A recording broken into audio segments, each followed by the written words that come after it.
The Canadian region of Calgary has no shortage of animal attacks or people going missing in those unforgiving expanses of wilderness. For the ones looking for comfort and service, there's chalets and restaurants with fantastic food, all while seeing the moose roam through the property to give you a taste of nature. Then there are the campgrounds a little ways off the main hustle and bustle of tourists. This is usually where the locals come to stay, because the residents of Calgary rarely come here for a holiday. They come to hunt the wild sheep, moose, deer, and occasionally duck. That's why Don Peters was there in November of 2007. At 51, Don had grown up hunting and learning to navigate the Canadian wilderness. He was no novice. Kitted out with the best camouflage gear, he preferred to hunt alone and not to be seen by others. This is a part of the reason that Don went missing for so long. He was amazing at his craft, not just because he could aim well, but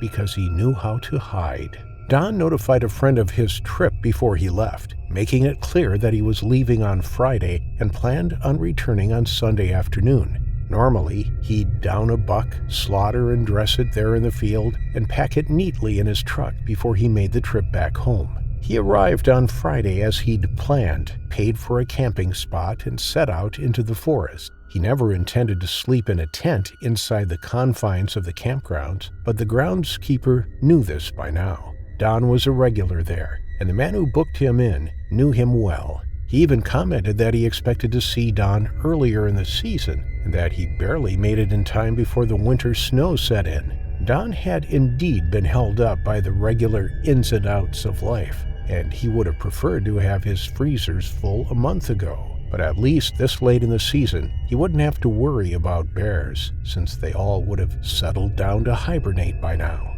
Don couldn't have been more wrong about that observation, however. The black bears are the first ones to take their long sleep, but the grizzlies tend to wait until the very last moments, desperate to build up the optimal amount of fat before settling down. And predictably, this is also the time when they are actively hunting. The berries and the delectable greens have had their moments in the sun, and their fruits are all gone, leaving only the rich protein animals up for grabs, ideal for building up fat storages fast. Thinking that the woods would be usually quiet and only the moose would be around, Don parked his truck in an outcrop of trees, 2 miles away from the grounds. From there, he trekked another few hundred yards on foot until he found a spot where he knew animals were likely to stop for a drink of water, and the little stream could mask his scent and any noise that he might make to scare them off. From his perch, he could lie down flat on his stomach, hidden completely from view,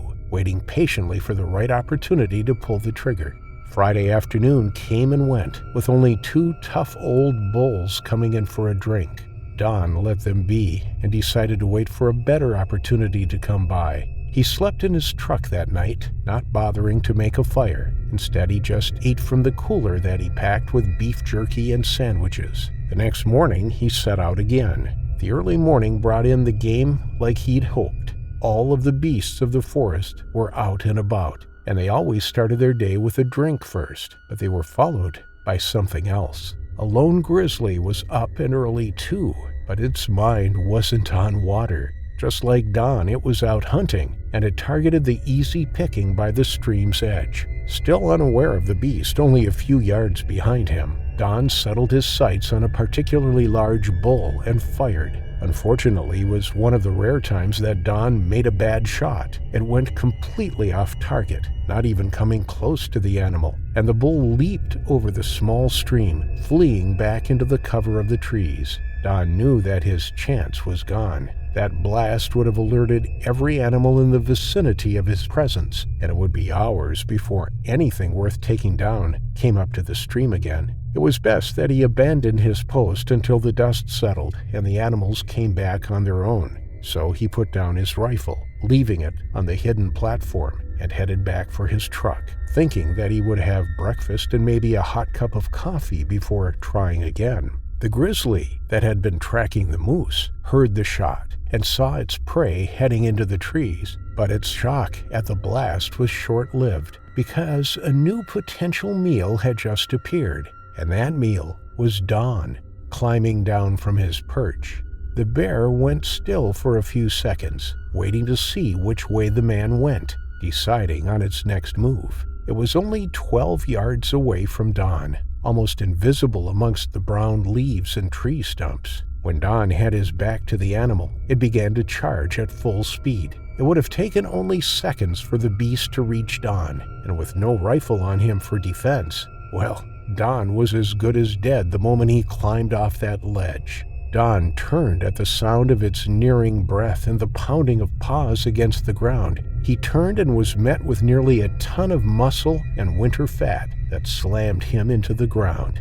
As you can imagine, the bear made quick work of the matter. Don didn't even have time to withdraw one of the 2 knives he had strapped to his belt. Most of Don's upper body was clawed and bitten beyond recognition, and the forest was alive with screams and growls and the sound of breaking bone and tearing flesh, but only for less than a minute. Then all went quiet again, and slowly the hares, skunks, and the bucks began to make their way to the waters again, because Don and his attacker were long gone. The grizzly had dragged the remains only 200 yards away from the scene to hide it in a cache for later consumption. Snow fell that night, and more came down the next day. By late afternoon, Don's friend back home was beginning to worry. Don almost always returned early, and even if he'd gotten held up, he would have called ahead from the campground's office to let the necessary people know why he was running late. When the man arrived at the Mountain Air Lodge, the groundskeeper was about to place the call to get help in to go looking for Don, too. Both the men knew something was very, very wrong. Don was not foolish enough to disappear without checking in. Authorities found his truck quickly enough, but it took them another day to locate Don's handmade platform. If it weren't for the dogs, they'd never have seen it at all. His rifle was still there, covered in a fine layer of cold powder. The helicopters weren't having much luck either. The snow was coming down again, making visibility even worse. Luckily, the canines came through once again. Even through the new layer of snow, they tracked Don's scent and led their handlers to a hollow dugout from beneath an old fallen spruce tree. They did manage to get some samples of fur from the cache, and they removed what little was left of Don. The state of the body was appalling. There was almost nothing left, and what little they had to work on was so destroyed that it was hard to even determine the size of the animal. All they could do now was to set out traps and hope to catch the animal before it went into hibernation. But it was too late in the season. Apparently the bear was planning on coming back to the frozen remains in spring, so they left their traps out close to the location where the body was found, hoping that it remembered about it when the spring came. And right on time, when spring came in, they caught a sow and her 2 cubs, and sure enough, her fur and the fur collected earlier was a perfect match. Given the evidence at the scene, the fact that Don hadn't fired at her or posed any threat to the sow whatsoever, it was determined that this was a predatory attack and not an accidental run-in between human and beast. The decision was made to euthanize the sow, but luckily her cubs were nearing the age where they would have gone off on their own anyway, so their chances of survival were very good if they were left to fend for themselves. It was best that they were allowed to go off on their own without further human interference. Hopefully the young sow and boar would live out long natural lives without meeting humans ever again. But maybe they will grow up to be just like their mother and bring more unsuspecting hunters to their final affliction.